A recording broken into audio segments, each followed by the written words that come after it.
Sir ಮೊದಲಿಗೆ so ಅಭಿಮಾನಿಗಳು ನಿನ್ನೆಯಿಂದನೂ ಕೂಡ ಬಂದಂಥ ಎಲ್ಲ ಅಭಿಮಾನಿಗಳಿಗೂ ಮತ್ತು ಬರ್ತಿರೋ ಎಲ್ಲ ಅಭಿಮಾನಿಗಳಿಗೂ ಚಿರಋಣಿ ಆಗಿರ್ತೀನಿ. ರಾತ್ರಿ ಒಂದು ಘಟನೆ ನಡೆದಿದೆ. ಆ ವಿಷಯದ ಬಗ್ಗೆ ನಾನು ಖಂಡಿತವಾಗ್ಲೂ ಕ್ಷಮೆ ಕೇಳ್ತೀನಿ. ಈ ಗುಂಪಿನ ಮಧ್ಯೆ ಯಾರೋ ಕೇಕ್ ಕಟ್ ಮಾಡೋಕ್ಕೆ ಮುಂಚೆ ನನ್ನ ಕೈಯಲ್ಲಿ ಕತ್ತಿ ಕೊಟ್ಟಿದ್ದಾರೆ. ಸೊ ಹಂಗಾಗಿ ನಾನು ಕಟ್ ಮಾಡಿದ್ದೀನಿ. ಅದು ಖಂಡಿತವಾಗ್ಲೂ ಅಪರಾಧ. ಅದಕ್ಕೆ ಯಾರೂ ಪ್ರವೋಕ್ ಆಗಬೇಡಿ, ಯಾರೂ ಆ ಕೆಲಸ ಮಾಡೋಕ್ಕೆ ಹೋಗಬೇಡಿ.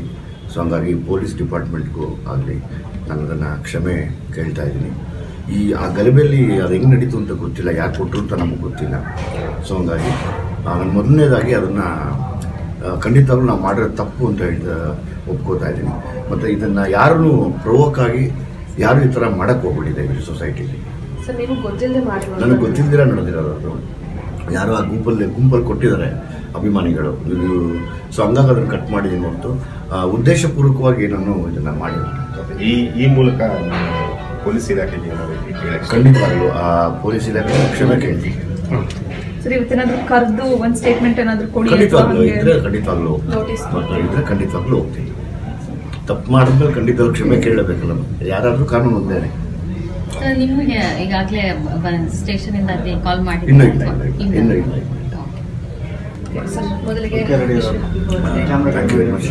ಸೊ ಅಭಿಮಾನಿಗಳು ನಿನ್ನೆಯಿಂದನೂ ಕೂಡ ಬಂದಂಥ ಎಲ್ಲ ಅಭಿಮಾನಿಗಳಿಗೂ ಮತ್ತು ಬರ್ತಿರೋ ಎಲ್ಲ ಅಭಿಮಾನಿಗಳಿಗೂ ಚಿರಋಣಿ ಆಗಿರ್ತೀನಿ.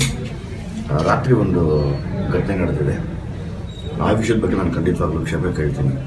ಈ ಗುಂಪಿನ ಮಧ್ಯೆ ಯಾರೋ ಕೇಕ್ ಕಟ್ ಮಾಡೋಕ್ಕೆ ಮುಂಚೆ ನನ್ನ ಕೈಯಲ್ಲಿ ಕತ್ತಿ ಕೊಟ್ಟಿದ್ದಾರೆ. ಸೊ ಹಂಗಾಗಿ ನಾನು ಕಟ್ ಮಾಡಿದ್ದೀನಿ. ಅದು ಖಂಡಿತವಾಗ್ಲೂ ಅಪರಾಧ. ಅದಕ್ಕೆ ಯಾರೂ ಪ್ರವೋಕ್ ಆಗಬೇಡಿ, ಯಾರೂ ಆ ಕೆಲಸ ಮಾಡೋಕ್ಕೆ ಹೋಗಬೇಡಿ. ಸೊ ಹಂಗಾಗಿ ಪೊಲೀಸ್ ಡಿಪಾರ್ಟ್ಮೆಂಟ್ಗೂ ಆಗಲಿ ನಾನು ಅದನ್ನು ಕ್ಷಮೆ ಕೇಳ್ತಾ ಇದ್ದೀನಿ. ಆ ಗಲಭೆಯಲ್ಲಿ ಅದು ಹೆಂಗೆ ನಡೀತು ಅಂತ ಗೊತ್ತಿಲ್ಲ, ಯಾರು ಕೊಟ್ಟರು ಅಂತ ನಮಗೆ ಗೊತ್ತಿಲ್ಲ. ಸೊ ಹಂಗಾಗಿ ನಾನು ಮೊದಲನೇದಾಗಿ ಅದನ್ನು ಖಂಡಿತವಾಗ್ಲೂ ನಾವು ಮಾಡಿರೋ ತಪ್ಪು ಅಂತ ಒಪ್ಕೋತಾ ಇದ್ದೀನಿ. ಮತ್ತು ಇದನ್ನು ಯಾರೂ ಪ್ರವೋಕ್ ಆಗಿ ಯಾರು ಈ ಥರ ಮಾಡೋಕ್ಕೆ ಹೋಗ್ಬಿಟ್ಟಿದೆ ಈ ಸೊಸೈಟಿಲಿ. ನನಗೆ ಗೊತ್ತಿಲ್ಲದಿರ ನಡೆದಿರೋದು. ಯಾರೋ ಆ ಗುಂಪಲ್ಲಿ ಕೊಟ್ಟಿದ್ದಾರೆ ಅಭಿಮಾನಿಗಳು. ಸೊ ಹಂಗಾಗಿ ಅದನ್ನು ಕಟ್ ಮಾಡಿದ್ದೀನಿ ಹೊರತು ಉದ್ದೇಶಪೂರ್ವಕವಾಗಿ ನಾನು ಇದನ್ನು ಮಾಡಿದ್ದೀನಿ. ಈ ಮೂಲಕ ಪೊಲೀಸ್ ಇಲಾಖೆಗೆ ಖಂಡಿತವಾಗ್ಲೂ ಪೊಲೀಸ್ ಇಲಾಖೆ ಕ್ಷಮೆ ಕೇಳ್ತೀನಿ. ಕರೆದು ಒಂದು ಸ್ಟೇಟ್ಮೆಂಟ್ ಏನಾದರೂ ಕೊಡಿ. ಖಂಡಿತವಾಗ್ಲೂ ಹೋಗ್ತೀನಿ. ತಪ್ಪು ಮಾಡಿದ್ಮೇಲೆ ಖಂಡಿತವಾಗ್ಲೂ ಕ್ಷಮೆ ಕೇಳಬೇಕಲ್ಲ. ಯಾರಾದ್ರೂ ಕಾನೂನು ಒಂದೇನೆ. ನಿಮಗೆ ಈಗಾಗಲೇ ಸ್ಟೇಷನ್ ಇಂದ ಕಾಲ್ ಮಾಡಿ ಇನ್ನೂ ಇಲ್ಲ.